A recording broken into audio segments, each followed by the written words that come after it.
누가복음 4장 16절부터 19절 신약 94쪽 같이 읽겠습니다.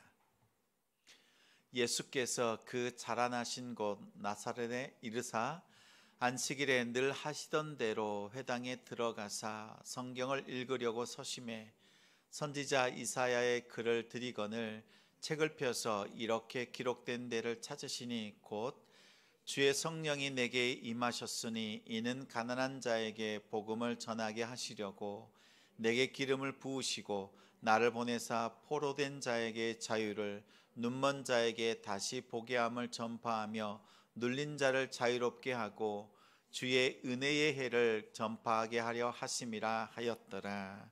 아멘. 주의 성령이 내게 임하셨으니, 주의 성령이 내게 임하셨으니 라는 제목으로 말씀 전하겠습니다. 작심 3주 들어보셨나요?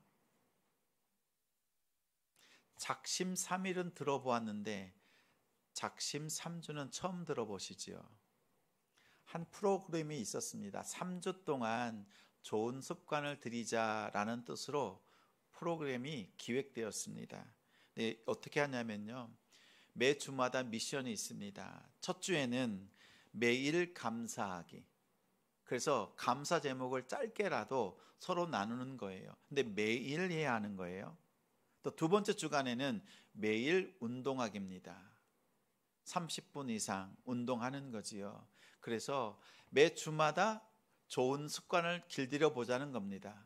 첫 주에는 감사, 두 번째는 운동. 근데 세 번째 주간에 했던 이 미션이 저에게는 참 유익했습니다.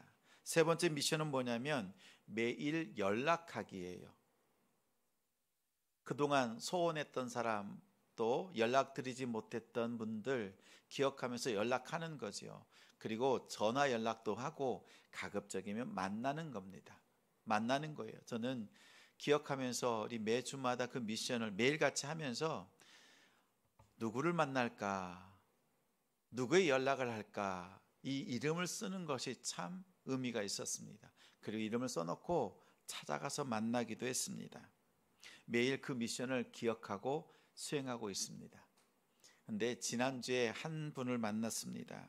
이분이 교회 다니는 줄을 몰랐어요. 만나서 얘기를 하다 보니까 아주 신실한 분이었어요.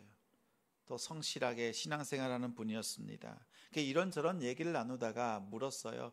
주말에는 무엇 하세요? 라고 했더니 아이들 봅니다 라고 해요. 초등학교 6학년, 4학년. 주말이면 오롯이 혼자서 육아를 감당하는 겁니다. 그래서 궁금했어요. 그럼 아내는요? 라고 했더니 아내는 주말에 배달 나갑니다. 배달이요? 쿠팡, 배민. 그래서 뭐 주문이 들어오면 그걸 배달하는 일을 한다는 거예요. 아, 그래요? 근데 하는 얘기가 이거예요. 워낙 사람들을 만나는 것을 좋아해서 아주 외향적인 성격입니다. 그래서 한 달에 100만 원 넘게 번 적도 있어요. 근데 이 이야기를 하고 난 뒤에 이어서 하는 얘기가 이겁니다. 아내는 배달을 무척 좋아합니다. 이어서 하는 얘기가 이거예요. 배달하면서 만난 사람들, 하다 보면 반복적으로 만나잖아요.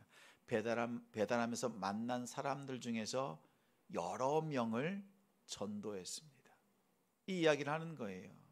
주말마다 배달을 나가는 그 이유가 그 고객들을 만나면서 예수님을 전하고 예수 믿게 하고, 그리고 등록한다고 하면 그 사람이 살고 있는 근처에 좋은 교회를 데리고 가서 등록까지 시키는 거예요.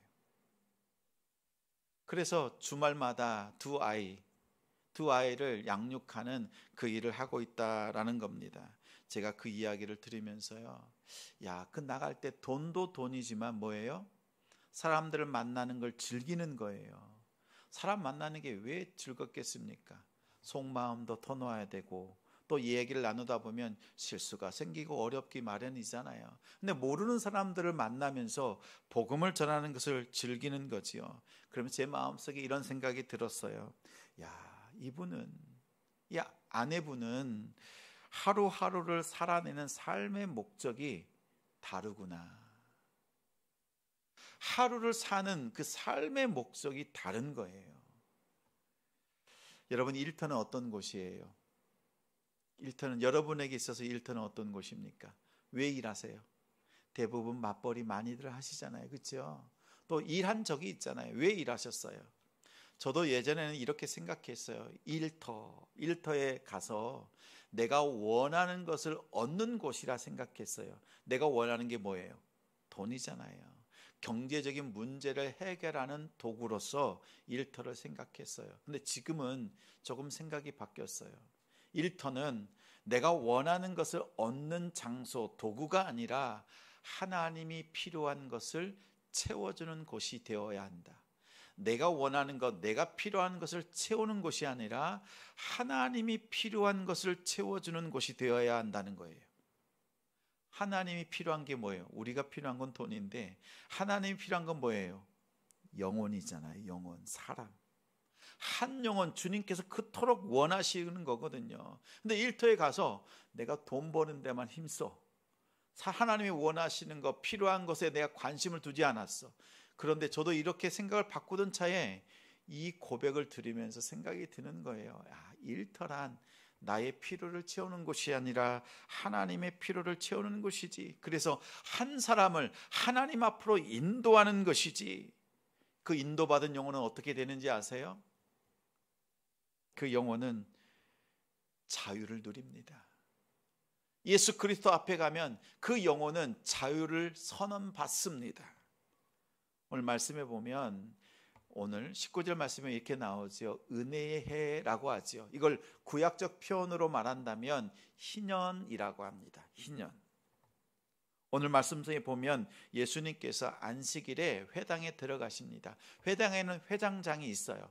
당시 회당장은 예배를 담당하는 사람이었어요. 설교하는 것은 아니고 랍비들을 모셔서, 선생님들을 모셔서 말씀을 듣고 그 말씀의 은혜를 받는 거예요. 근데 예수님은 청년 랍비잖아요. 회당장이 예수님이 들어오자 예수님에게 성경책을 내어줍니다. 당시에는 우리가 이렇게 보는 성경책 아니지요. 신약 성경도 없었지요. 구약, 모세오경, 선지서들, 시가서들, 이런 성경들이죠. 근데 두루마리로 되어 있어요. 딱 받아보니까 뭐예요? 이사야서, 성경 두루마리입니다. 예수님께서 성경을 펼치시는데 이사야서 61장 1, 2절 말씀을 펼쳐서 읽으시는 거예요. 그 읽으신 말씀이 오늘 우리가 읽은 말씀입니다.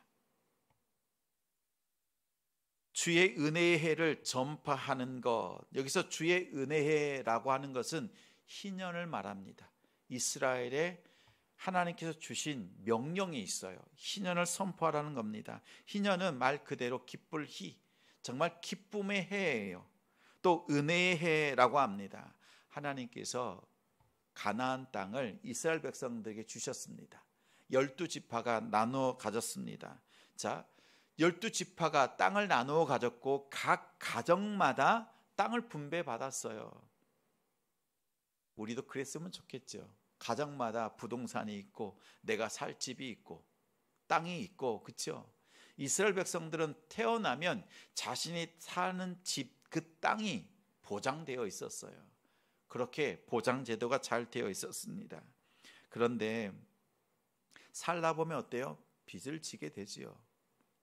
또 땅과 집을 잃기도 합니다. 심지어는 모든 경제적 판탄 때문에 노예로 팔려가는 백성들도 있었습니다.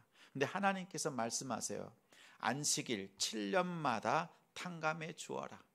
특히 희년이 되면 7년이 7번 거듭되고 50년째 딱 되는 날이 희년이에요.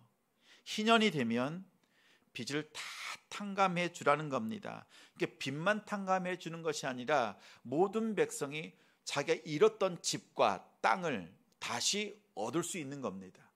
내가 빼앗겼다 하더라도, 잃어버렸다 하더라도 희년이 되면 내 조상이 받았던 그 땅으로 다시 돌아가 살 수 있는 거예요. 완벽한 회복인 거지요. 그리고 노예로 살던 백성들은 노임을 받습니다. 해방되는 되는 거지요. 그리고 모든 채무가 면제되었어요. 모든 빚이 다 탕감되었습니다. 그 일이 어떻게 해요? 50년마다, 희년마다 이 일이 일어나는 거예요. 여러분 생각해 보세요. 한 번 탕감해 준 것이 아니라 50년째 되면 다시 완벽하게 회복되는 거예요. 희년은요, 회복의 완벽한 선언입니다. 이것이 얼마나 큰 은혜일까요? 한번 생각해 보십시오. 왜 하나님께서 이렇게 이스라엘 백성들에게 희년을 지키라고 말씀하셨을까요? 세상 재물이 하나님의 백성을 지배하지 못하도록 희년의 제도를 주셨습니다.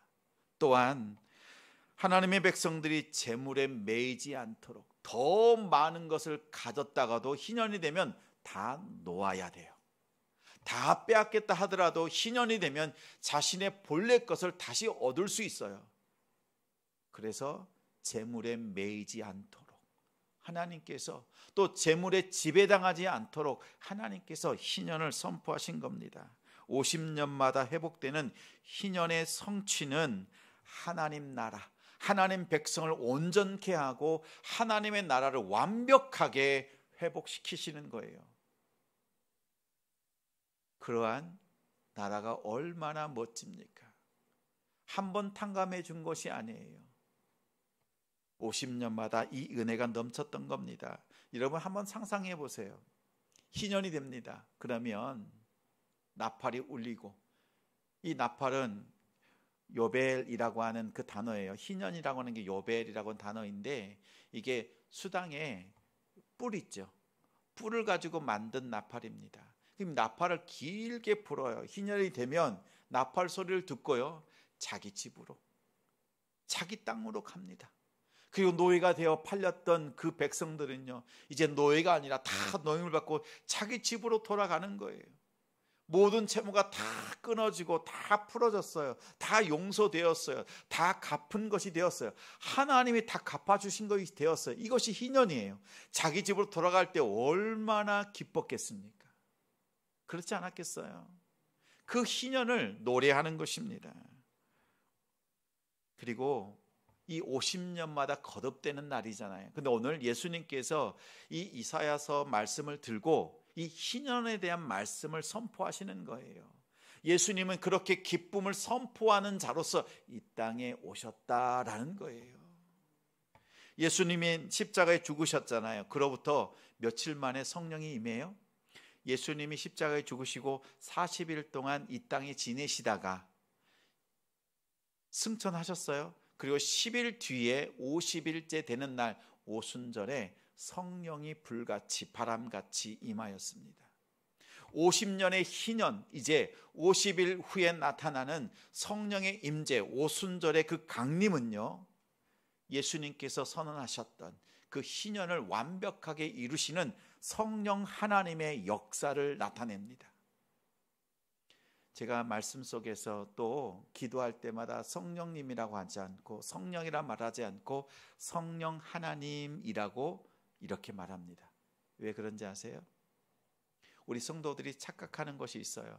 성령이라고 하면 내가 부리는 신처럼 생각해요. 진이 부르는 것처럼. 진이야, TV 틀어줘, 꺼줘, 이거 하시죠? 안 하시는 것처럼 이렇게 표정을 지으세요. 그렇죠? 자, 진이를 부르는 것처럼 성령님 나를 도와주세요. 내가 필요한 것 채워주세요. 이렇게 성령을 생각해요. 그러니까 나를 도와주는 분쯤으로 생각해요. 아니에요. 성령은 나를 분명 도와주시지만 성령 하나님이세요. 내가 섬겨야 될 대상인 거예요. 그래서 의식적으로 성령 하나님이라고 말합니다. 근데 이 성령 하나님께서 오신 거예요. 오셔서 하나님의 나라를 완벽하게 회복시키시는 겁니다. 오순절 성령 강림은 오셔서 우리에게 방언을 주시고, 또 손을 얹으면 병을 낫게 하시고, 또 기적을 체험하는 그러한 그 기능적으로 뭔가 능력을 주시는 분으로 이 땅에 오신 것이 아니라, 하나님의 나라, 이 땅이 하나님의 나라인데, 우리의 심령이 하나님의 나라, 가정이, 일터와 사업장이 하나님의 나라인데, 그 하나님의 나라가 진정한 자유의 나라, 해방의 나라, 구원의 나라가 되도록 일하시는 하나님으로서 이 땅에 오신 겁니다. 그 하나님을 우리가 영접하는 거예요.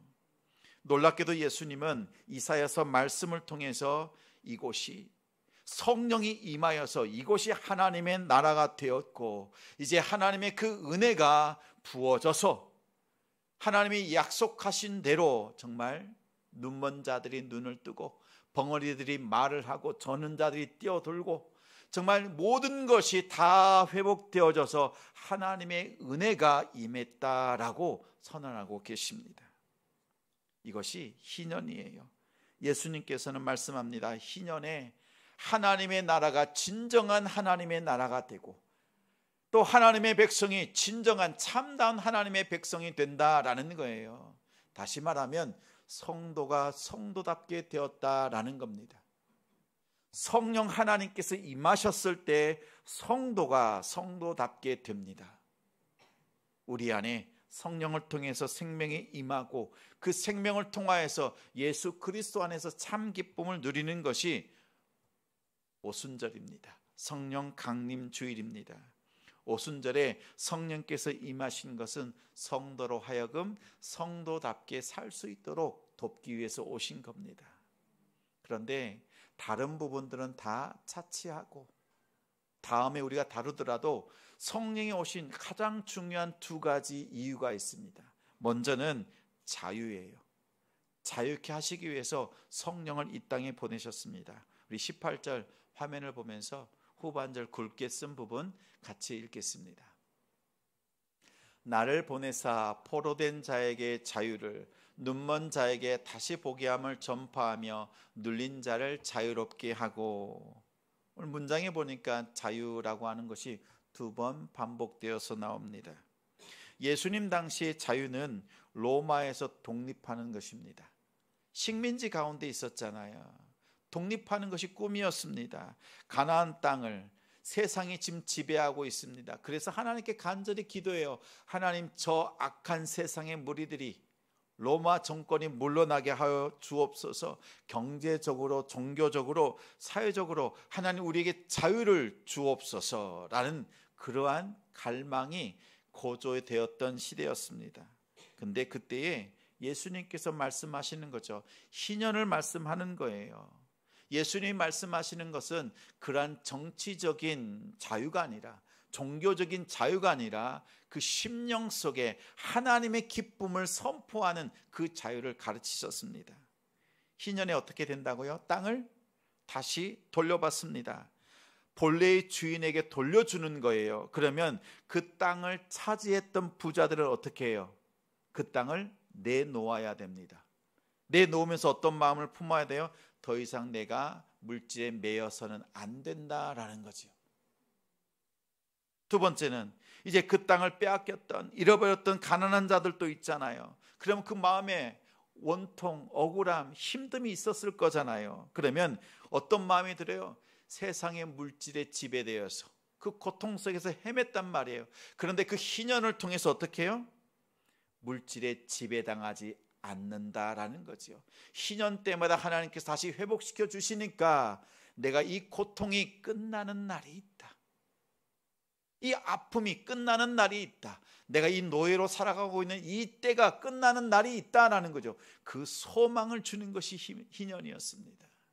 부유한 자들에게는 물질, 매여 있는 것들에 노임을 받게 하는 것이었고, 가난한 자들에게는 물질의 지배를 당하지 않도록 하나님께서 베푸신 것이 희년이었습니다. 성도 여러분, 여러분은 자유합니까? 물질에 대해서 자유하세요? 요즘 그런 얘기들 하죠. 경제적 자유. 들어보셨죠? 20대, 30대 청년들도 경제적 자유를 부르짖습니다. 일찍 돈을 잘 벌어서 이제 더 이상 월급쟁이가 아니라 내가 쓰고 싶은 시간에 내가 하고 싶은 일들 하면서 그런 경제적 부분들에 어려움이 없도록 조기에 빨리 돈을 빨리 벌자라는 겁니다. 그래서 경제적 자유를 부르짖어요.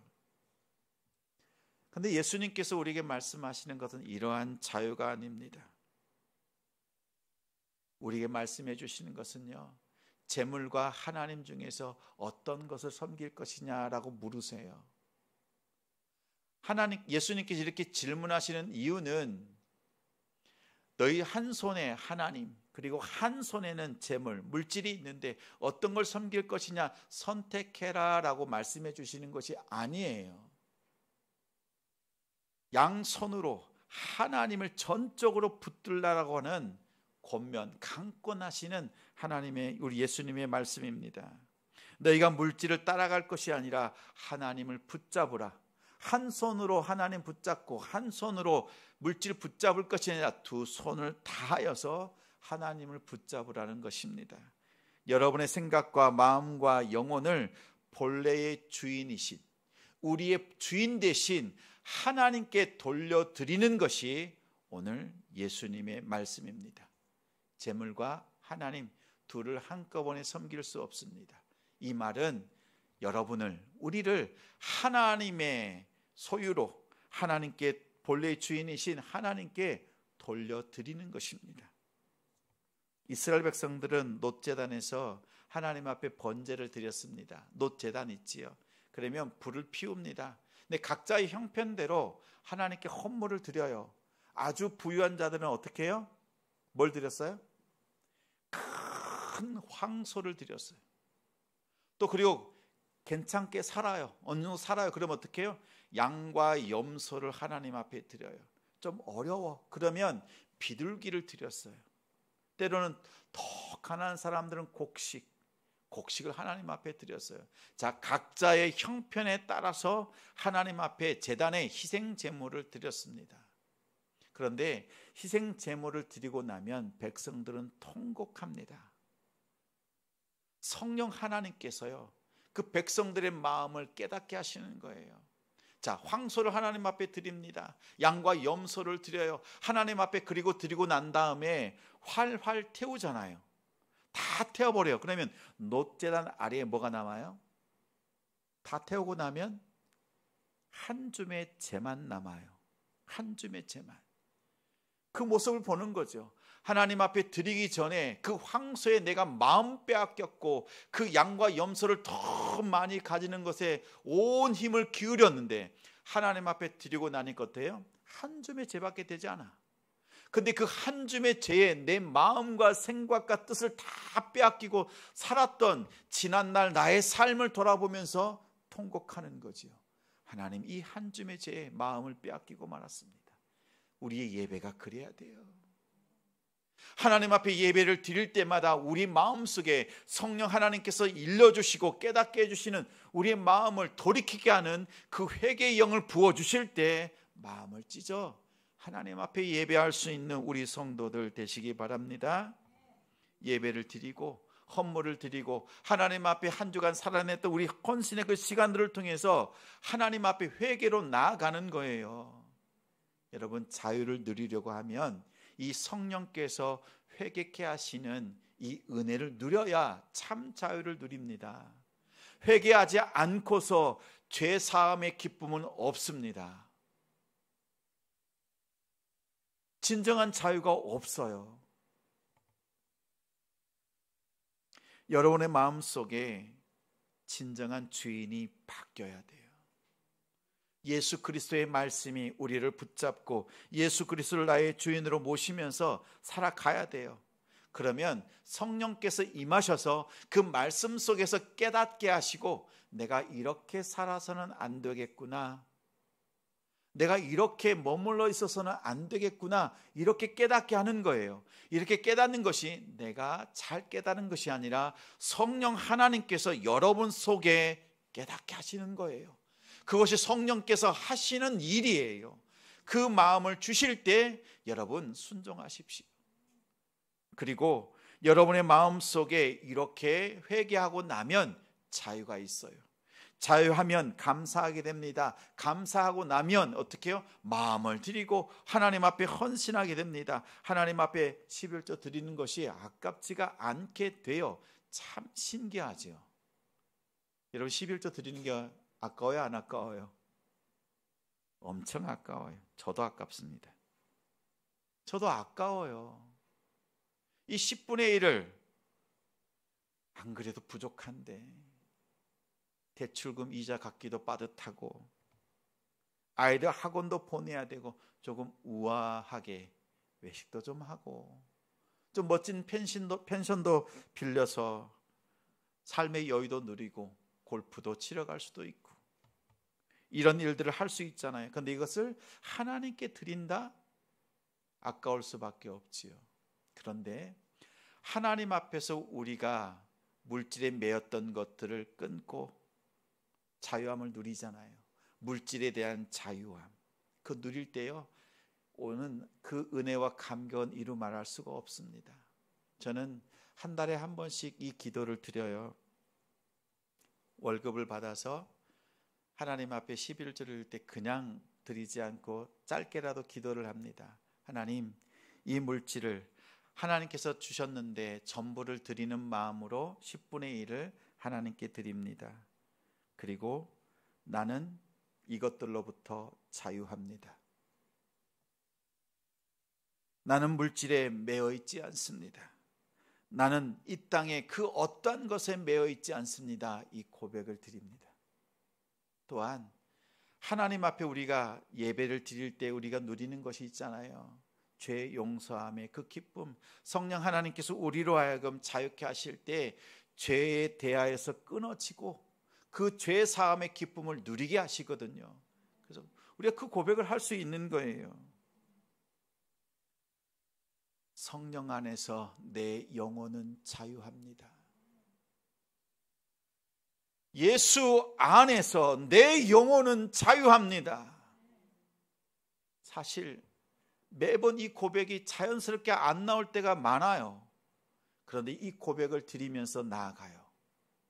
그러면 할 수 있고 또한 그 속에서 주시는 은혜와 그 자유함이 이루 말할 수가 없습니다. 하나님께서 우리에게 주시는 자유함이 있어요. 물질의 자유함뿐만 아니라 죄에 대하여 자유함. 하나님 앞에 진정의 마음을 드릴 때요, 성령 하나님이 우리 속에 들어오셔서 우리의 마음에 회개의 영을 불어 넣어 주시고 그 용서를 통해 주시는 하나님의 그 크신 놀라운 사랑을 경험하게 됩니다. 저는 우리 성도들이요, 성령 강림 주일 오순절에 방언받고 특별한 은사를 받는 그런 것에 마음 빼앗기지 않고 오직 죄 사함의 기쁨 그리고 물질에 대해서 자유함을 누릴 수 있는 우리 성도들 되시기 바랍니다. 이 자유함 속에서 하나님을 노래합시다. 성령 안에서 내 영혼은 자유합니다. 이렇게 노래하는 우리 성도가 되시지 않겠습니까? 자, 두 번째, 성령 하나님께서 오신 목적이 있어요. 둘째는 가치입니다. 가치. 18절 말씀 우리 화면을 보고 굵은 글씨 같이 읽겠습니다. 주의 성령이 내게 임하셨으니 이는 가난한 자에게 복음을 전하게 하시려고 내게 기름을 부으시고. 성경에 보면 우리 사람에 대해서 그릇으로 자주 비유를 합니다. 금, 은, 질그릇이 있습니다. 여러분은 어떤 그릇이에요? 또 어떤 그릇이 되고 싶습니까? 우리는 흙으로 만들었잖아요. 그래서 질그릇이죠. 근데 여러분 어떤 그릇이 되고 싶어요? 은그릇이 되고 싶고 금그릇이 되고 싶습니다. 왜냐하면 질그릇은 조금만 떨어뜨려도 쉽게 깨집니다. 쉽게 박살이 나요. 그리고 질그릇은 아주 값싸잖아요. 그래서 조금 더 값비싼 은이나 금그릇이 되고자 합니다. 그래서 어떻게 해요? 열심히 공부하죠. 그 열심히 일하죠. 승진하고 높은 포지션에 올라가서 그 높은 포지션 파워로 영향력을 끼치고자 하는 것이 우리입니다. 그래서 나의 가치는 이 재료를 바꾸는 것이라고 생각하는 거예요. 질그릇, 흙으로 만든 것에서 은과 금그릇이 되고자 합니다. 근데 하나님께서는요, 우리의 가치를 높여주시는데 그 재료를 바꾸는 것을 통해서 우리의 가치를 바꾸지 않으세요. 하나님은 우리가 질그릇이잖아요. 그 질그릇 그대로 사용하십니다. 나는 은그릇이 되고 싶고 금그릇이 되어서 나의 가치를 높이려고 하지만 하나님은 그러한 방법으로 우리의 가치를 높이지 않으세요. 우리의 가치를 높이시는 방법은요, 질그릇 안에 보배를 담아두시는 거예요. 여러분, 금그릇이라 할지라도 쓰레기를 담으면 뭐가 돼요? 쓰레기통이 돼요. 은그릇이라 할지라도 김치를 담아 놓으면 한낱 반찬통에 지나지 않습니다. 무엇을 담느냐가 그 가치를 결정하는 거예요. 근데 질그릇이라 할지라도 보배를 담아 놓으면 보석함, 보배함이 되는 거지요. 그런데 이 질그릇이 어때요? 잘 깨져요. 잘 깨져요. 근데 깨질 때 어떻게 돼요? 보물도 막 쏟아지잖아요. 그렇죠? 자, 우리 인생을 살다 보면 고난을 만나고 어려운 일들을 만납니다. 그러면 깨지잖아요. 그럼 뭐가 나와요? 그 안에 보석이 쏟아져 나오는 거예요. 보물이 흘러나오는 거예요. 하나님이 그렇게 일하신다고요. 우리를 가치를 바꿔놓으시는데 어떻게 하냐면 예수 그리스도라고 하는 그 보배를 품게 하시고 우리의 존재 자체를, 가치를 확 높여놓으시는 거예요. 근데 쉽게 깨져요. 근데 깨질 때 뭐가 나와요? 보물이 쏟아지는 거예요. 우리 인생에 어려운 문제를 만났을 때 그 복음의 진수를 경험합니다. 예수님을 찾게 되고 눈물 짓고 피눈물 쏟으면서 예수님을 부르짖잖아요. 그 부르짖으면서 주님을 만나는 거예요. 여러분, 물어볼게요. 여러분, 어떻게 예수님 영접하게 되었어요? 부자가 되고 아주 잘 살 때 여러분 예수님 영접했어요? 아니잖아요. 대부분요, 고통스럽고 질병을 만나거나 죽음을 앞두고 때로는 어찌할 수 없는 그 상황 속에서, 눌려있는 그 상황 속에서, 고통 속에서 신음하는 거예요. 하나님 부르짖는 거예요. 그때 주님이 들어오시는 거예요. 깨어진 나의 삶 속에 복음으로 스며 들어오시고 나를 만나주시는 분이 하나님이신 거예요. 고난을 통해서 하나님을 만납니다. 그것이 우리의 인생인 거예요. 그럼 고난이 올 때 어떻게 생각해야 되는 거예요? 피할 거예요? 아니면 만나야 돼요? 그래도 피하고 싶죠. 여러분은 만나십시오. 저는 피할 거예요. 저도 그래요. 피하고 싶지요. 근데 그 고난을 통해서, 그 아픔을 통해서 풀리지 않는 그 문제를 통해서요, 하나님의 은혜를 누립니다. 근데 더 놀라운 것은 뭐냐면 이 질그릇에 예수님만 보내주신 것이 아니라 성령 하나님을 보내주신 거예요. 이 성령 하나님은 오셔서 잠깐 있다가 가신 것이 아니라 영원히 내주하시는 거예요. 여러분 보세요. 질그릇이 잘 깨지는데 그 값싼 질그릇에 하나님이 임재하시는 거예요. 그럼 우리 가치가 어떻게 됐어요? 하나님의 가치만큼 높아진 거예요. 아버지 하나님께서 성령 하나님을 이 땅에 보내서 우리의 가치를 높여주시는 거란 말이에요. 그 오순절에 생각할 때 뭐예요? 하나님 방언 구하고 치료의 역사 구하는 것이 아니라 성령 하나님이 내게 오신 것에 감사하면서, 감격하면서, 그 복음에 감사하면서 믿음 생활하는 것이 오순절이어야 됩니다. 성령 강림 주일을 우리가 그렇게 보내야 합니다. 우리는 흙으로 만든 질그릇이에요. 깨지기 쉬워요. 그러나 성령 하나님께서 들어오셔서 깨어지는 우리의 삶 속에서 하나님의 나라를 경험케 하시고 그 은혜를 알게 해주시고 하나님의 모든 것, 하나님의 나라를 완벽하게 회복시키시는 그 놀라운 역사를 이뤄가신단 말입니다. 여러분의 가치가 바뀌었어요. 내가 스스로 금그릇, 은그릇이 되고자 하지만 하나님께서는 그렇게 일하지 않습니다. 그것을 구하지 마세요. 하나님이 내 안에 들어와 계신 그것만으로도 나의 존재의 가치가 완전히 달라졌다는 사실을 기억하면서 그 믿음으로 살아가시는 우리 성도들 되시기 바랍니다. 여러분의 가치가 바뀌었습니까? 우리가 한 일로는 우리의 바램으로는 바뀌지 않아요. 하나님께서 성자 하나님 예수님을 우리에게 보내주셨고 또한 하나님의 영 성령을 우리에게 주셨습니다. 다시 말하면 하나님은 우리에게 주실 수 있는 걸 다 주신 거예요.